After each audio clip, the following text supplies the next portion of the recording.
I still think about Firewatch. And not just because it leaves a beautiful, painterly impression of the Shoshone National Forest with orange hues soaking the dynamic range of my screen, not just because of the secrets to uncover. Don't get me wrong, I love the story in Firewatch. It's well crafted and superbly delivered, but the underlying mystery pushing the game on isn't what keeps me thinking about it. I think about Firewatch because it is, at heart, a story about damage control, and the damage is grief. Henry is the player character. You start the game with text and he is a bit drunk. You get to choose how Henry meets, loves, and lives with Julia for years. By the end of the prologue though, the glasses have stopped clinking and the tone goes sour. Henry is in the depths of one of the worst nightmares imaginable, the effective fading of his loved one's mind. Julia has younger onset Alzheimer's. She was 41 when they found out. It is hard to imagine the end of everything you loved about your partner and still waking up to see their increasingly vacant face in the next room, knowing you will never be able to have the same conversations you used to. The names you called each other and the language you used only with them are gone. You don't get to know why. I can't imagine Henry's grief. In the years since Julia's diagnosis, he becomes more and more of a carer and less of a person, and the decisions get more and more heart-wrenching. You make them though, and you move time forward. Henry can't continue as he is, or look after who Julia is now. With an all-consuming grief eating up his memories of his partner, and guilt he is reminded of every day, Henry retreats from Colorado to Wyoming to watch for fires for the summer.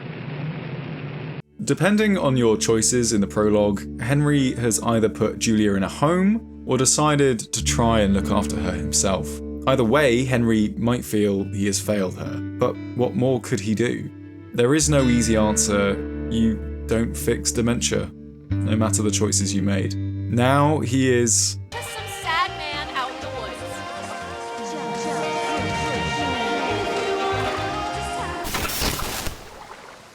It gets clear as the game goes on that his memories, his guilt, and his grief aren't going to stay behind him. The fire rages on. So what's wrong with you? Excuse me? People take this job to get away from something. So what's wrong? Delilah is your counterpoint in the game, the sounding board for everything that happens to Henry and the main game mechanic. Possibly the game's best draw is Delilah's opening and closing as a person before you over the radio. She's inconsistent, sardonic, meaningful and fiery. Her reactions to the goings-on in the park quickly and easily become our own. She isn't just Henry's sounding board though, she comes with her own insecurities, a fear of vulnerability that leads to an easy rage. She's not used to real connection. She lies easily. She doesn't wait for Henry at the end of the game, even if she says she will. Henry and Delilah have their similarities. Coming out to the forest where they're out of habit or desperation should be the easier path. It's not. They both want nothing more than to be made to feel better. Henry is less of an obelisk, given that you normally have a choice in how he expresses himself. But the developers use the range of choices in the dialogue to narrow the kind of man Henry is. There isn't good, evil, or neutral choice like some games. In the prologue, Henry is at his limit and finds that the only time for himself is to go out drinking in the evenings. His choice is to leave Julia for the night and hope she sleeps, or put a chair against her door so she can't get herself into trouble. It's bad and pretty bad within the gamut of Henry's very flawed, very human and tired thought process. The story of Firewatch is about the fires that burn in our lives and the best we can do to control the damage. Sometimes they are our fault, but often it's isolating ourselves and ignoring the blaze that leads to true disaster. What's next is you sit in that room until September 1st and call me at the first sign of smoke. So what's the job? Watch for fires. Wildfires, specifically. You don't fight wildfires, you watch out for them. You can do your best to prevent them, but often the cause is going to be so remote or unknowable that your own actions aren't enough to protect you. Probably the best you can do is find out a wildfire is coming before the wind brings the smoke and embers to your door. What then? Do you run away? Do you leave everything? Some wildfires burn over 1 million acres. Some can move faster than you can run. When talking about the job, Henry and Delilah might get into a conversation about the fires in Yellowstone in 1988, a year before the game takes place. Delilah criticises the government's then new method to just leave natural fires to burn.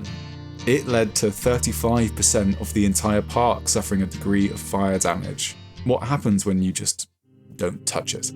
There's an irony to Delilah's takedown of the policy. We know she herself has adopted this stance for her own fires. She doesn't report Henry's encounter with the girls. She lies to her superiors about Brian being at Two Forks. And she does not go home to her lover Javier when his brother is killed at work. It's a pattern of compartmentalizing and ignoring the problem. It doesn't work. Okay. Well, in the meantime, you are here, and it's beautiful, and escaping isn't always something bad. There is a mystery in Firewatch to propel the narrative. Henry and Delilah find themselves interfered with. Henry's lookout is broken into, and telephone lines are cut, their radios are tapped. It's not just frightening, it's the ultimate distraction. If you've played the game, you know that this is not some secretive government plot like Henry's very cool conspiracy window would suggest. It's just the leaning in of another damaged person into grief. Someone so well versed in escape from grief that the actions he takes blister through the park until the last day of Henry's retreat is shrouded in smoke. The service says this thing is 2% contained. Well, is this the June fire or the site fire? Or... Well, the two fires merged into one unmitigated disaster. They're renaming it after my lookout. Ned Goodwin was the lookout in Henry's Tower 3 years ago. A veteran and single father, he took his 12-year-old son, Brian Goodwin, to the Shoshone with him. Brian struck it up with Delilah while his dad gruffly took him into the outdoors. Delilah's affection for Brian comes off really easily in her conversations with Henry, which makes it so difficult for Henry to confront what would become her greatest regret at the end of the game. Brian should be in high school, but he is instead at the bottom of cave 452 because his climbing anchor gave out. He hated cave climbing, but his dad pushed him to continue. Because of his dad's choices, Brian Goodwin died 3 years ago. What is so difficult is that Delilah knows that if she had enforced the rules, Brian would have likely been forced to leave the park before he died. If I ratted him out, they would have been forced to leave, and... I don't know, I guess I just felt like I was saving him from whatever shitty life Ned was going to bring him back to. It might be the most spectacular single tragedy in Firewatch. Delilah will never be the same. She could have sent him home. But there is a way through. Henry and the player on this sobering final day can finally impart some wisdom about moving forward. You'll let it go, and it'll be okay. It'll haunt you for a while, but eventually you'll look back and you'll be far enough away to forgive yourself. Justify to myself, maybe. Yeah, well, that's better than nothing. Delilah has been at this for years. Time is better than nothing, but Delilah will still have to face up in the debrief, and we have no idea what she will say about the fires or Ned or Brian. What we do know is that she will end her cycle of coming out to the woods for every summer as a way of getting by. The Shoshone is no longer a place where she can hide from the fires at home.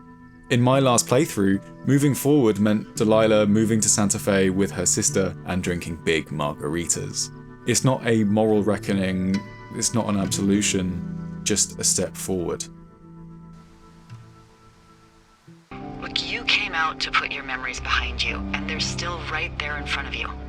I can't do a playthrough where Henry does not put on his wedding ring and pick up the photo of Julia. Although you can not talk about her and you can choose to move on from her at the end of the game, this never made sense to me. For all of Delilah's mistakes in her own life, she knows what is truly best for Henry. It isn't to be together, there are a million reasons that won't happen. It isn't to move on because Julia won't recognise him. It's to move forward for him. Bad things happen, okay? And you have to find a way to contain the damage. A good way.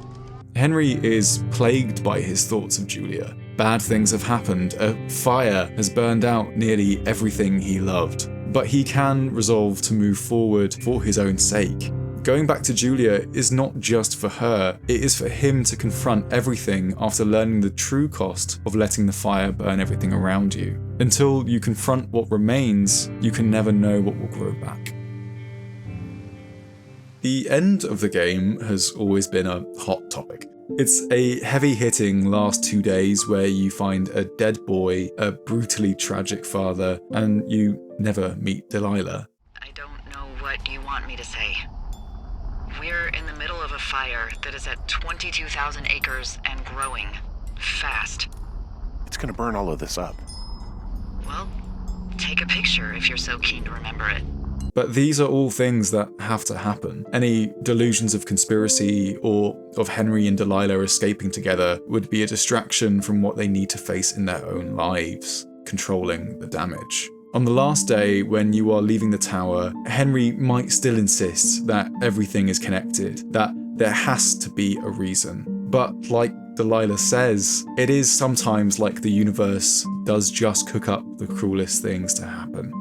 Ned Goodwin came out to the woods to escape something, and Brian died. Delilah has been retreating regularly from every problem that she's had for over a decade. Henry, at the end of his tether, was hoping that this place would help him dream of squirrels and mountains instead of his sick wife. If Henry or Delilah don't go back, they have no choice but to become like Ned, a man who just Didn't see the point. Don't come looking for me. Sorry about your wife. To control the damage is to confront it, to look over what has burned and decide to keep going forward. Wherever forward is, it doesn't have to be grand. It just means not isolating yourself until all you can see is fire. Henry and Delilah only learn this by seeing the other's pain. Hey, I can see your tower. Yep, that's me. Bye. The characters of Firewatch are so well made. Their messiness and realism is what drives everything. The people who made the game at Campo Santo, it's gorgeous art, it's writing, music, don't do so together anymore. The studio got absorbed into Valve and put their next game on indefinite hiatus. But what about after that? The studio may not exist, but the people do. Some of them make games with Valve, some do other things like YouTube as well.